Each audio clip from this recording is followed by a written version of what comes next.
Now we're very, very familiar with the sound of heroic couplets. They sound epigrammatic to us. For example, true ease in writing comes from art, not chance, as those move easiest who have learned to dance. Here's another one. A little learning is a dangerous thing. Drink deep or taste not the Pierian spring. Or how about this one? True wit is nature to advantage dressed, what oft was thought but ne'er so well expressed. And finally this one, my favorite. 'Tis with our judgments as our watches. None go just alike, yet each believes his own. All of these couplets have a familiar ring. They sound similar to us in some fundamental way, and we need to explore why that is. So the heroic couplet is really a union of both, or two types of verses that we are familiar with from our study of literature this semester. Iambic pentameter, or dramatic blank verse, which was really invented by Marlowe in the Renaissance. If you remember this line, is this the face that launched 1,000 ships and burnt the topless towers of Ilium? A very natural sounding rhythmic line with no rhyme that was introduced to facilitate Renaissance drama, and particularly the soliloquy. Now, the heroic couplet also employs that couplet rhyme, which we encountered all the way back in Chaucer's time in the general prologue to the Canterbury Tales. Think of a couplet like this, and bathed every vine in such liquor that nature hath engendered in the floor, right? Liquor and floor. Those French-sounding words that Chaucer used with dramatic effect in the introduction to the Canterbury Tales were couplets. And so we have this union of iambic pentameter and rhymed couplets in this 18th century verse, but there's more to it than this, right? Because we certainly don't think that Chaucer, even though he was writing in rhymed couplets and almost writing in iambic pentameter with some variation, isn't writing in heroic couplets like they were in the 18th century. So why not? What makes the heroic couplet differ from both iambic pentameter and the couplets that we're familiar with from the English narrative poetic tradition? Let's think about how we might recognize the heroic couplet. Hope springs eternal in the human breast. Man never is, but always to be blessed. Well, certainly we have that strong end rhyme of breast and blessed, which in poetic terms is a masculine rhyme. It means it's a one-syllable exact rhyme, breast and blessed. And this is a characteristic of heroic couplets. It's also in iambic pentameter, but in decasyllabic iambic pentameter. Strict adherence to 10 syllables per line. There is a caesura, which if you remember means cutting, in the middle of each line of the couplet. And there are also other fancier types of devices, such as inverted sentence structure, or neoclassical abstraction, or a certain amount of ornamentation in the language. So each of these things, and we're going to talk about each of them in particular as we go on with this podcast, allows you to recognize the heroic couplet and understand how it's put together. So one thing that is a definite marker of a heroic couplet is that strong caesura in the middle of that decasyllabic line. For example, a very famous quote from Alexander Pope, "To err is human, to forgive divine." To err is human. 5 syllables, caesura. To forgive divine.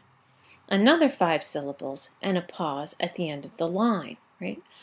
So that strong pause in the middle of the line is a hallmark of the heroic couplet, and you can see it here in some other lines.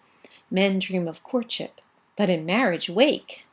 Or blunt truths more mischief than nice falsehoods do. So generally, between the fourth and the sixth syllable, somewhere in there, the poet will insert the caesura. Now, heroic couplets had very strict rules, and these rules were in keeping with that Enlightenment attitude, that neoclassical emphasis on order and civility and everything in its place. Remember, the 18th century was that period when Dryden decided to rewrite Shakespeare's plays because he thought that the language could be improved upon. They're always tinkering with things, fixing things in order to get everything lined up according to some sort of abstract idea of perfection. So they're very, very interested in making sure that this caesura is placed in the middle of each line of poetry. And what it does is it gives emphasis to each half line in a way that we really haven't seen since all the way back in Anglo-Saxon times, when that caesura in the middle of the line of, for example, Beowulf was important. Now, the closed masculine end rhyme of a heroic couplet is also a very strong marker of the style of the 18th century. The end rhyme ensures that the couplet is not open-ended, that there is one complete thought expressed in that couplet. As does that masculine rhyme, that rhyme on that single stressed syllable at the end of each line. And feminine rhyme, would rhyme with both syllables, okay? Or there could be off rhymes and other forms of poetry where the words do not have to rhyme exactly in the same way, but the heroic couplet prefers, although there are some variations allowed, but generally the heroic couplet prefers that strong masculine end rhyme to hint at the closure of that thought. And as I said, always the line has 10 syllables, all right? So there's no messing around with the meter. They're very strict about that. More importantly, perhaps, than the nitpicking of the poetry itself is the attitude towards the line that the poet conveys. As I said, this type of poetry is, we think of as aphoristic or epigrammatic, right? A short, witty phrase that allows you to come out of the couplet with a sly smile. And what they were trying to do, I think, is tame that bizarre and unruly metaphysical wit that we saw in the poetry, for example, of John Donne, the two legs of a compass symbolizing the commitment of the lovers to each other, or that idea of gold beat to that airy thinness, uniting the souls of the lovers. Well, the 18th century just thought this was bizarre and somehow uncivilized. Remember that comparison of the lovers' mingling of body fluids as the mingling of blood inside a flea. They would think that this was rude and uncivilized type of poetry. So the idea of the heroic couplet was to turn everything into a much more urbane and witty kind of poetry. So that literature itself needs to reflect the orderly nature of the universe. Remember, we talked about that idea of God as the great watchmaker in the universe. Here you can see, even down to these small building blocks of narrative poetry, that line is reflecting the orderliness that the Enlightenment has discovered in natural law, in the laws that govern science and physics and statistics and economics, and all of those new discoveries of the 18th century. Other characteristics of the heroic couplet are periphrasis, which is really a high-sounding circumlocution, which gives, some of these poems a very quaint ring to our modern ears. For example, instead of saying fish, they might say the finny tribe, which is a kind of awkward. We would think it's awkward, but they thought it was nice. It gave a kind of style to the lowly fish, the finny tribe. They were also very interested in abstraction. They didn't want to talk about, Peter or John. They wanted to talk about mankind. And they didn't want to talk about, his sense of humor or her sense of humor. They wanted to talk about the concept of wit in general. So they were interested in periphrasis, abstraction, and certainly they were interested in varying their lines by inverted sentence structures. And to our modern ears, this sounds very bizarre. For example, from a line from The Rape of the Lock, which of course is Pope's mock epic on the stealing of a lock of hair from a lady. And it's sort of a send-up of the whole scandal that this actually caused between two leading families of the time. But it's done with a lot of grace and a lot of style. So in the end, the two families actually reconciled with each other. I don't know what happened to the lock of hair. But in it, the main character, Belinda, is portrayed in these classical terms almost as a nymph. And here she is approaching really her toiletry table, her cosmetic table, but she's portrayed as if she was a nymph looking into a crystal clear mountain stream. And now unveiled, the toilet stands displayed, each silver vase in mystic order laid.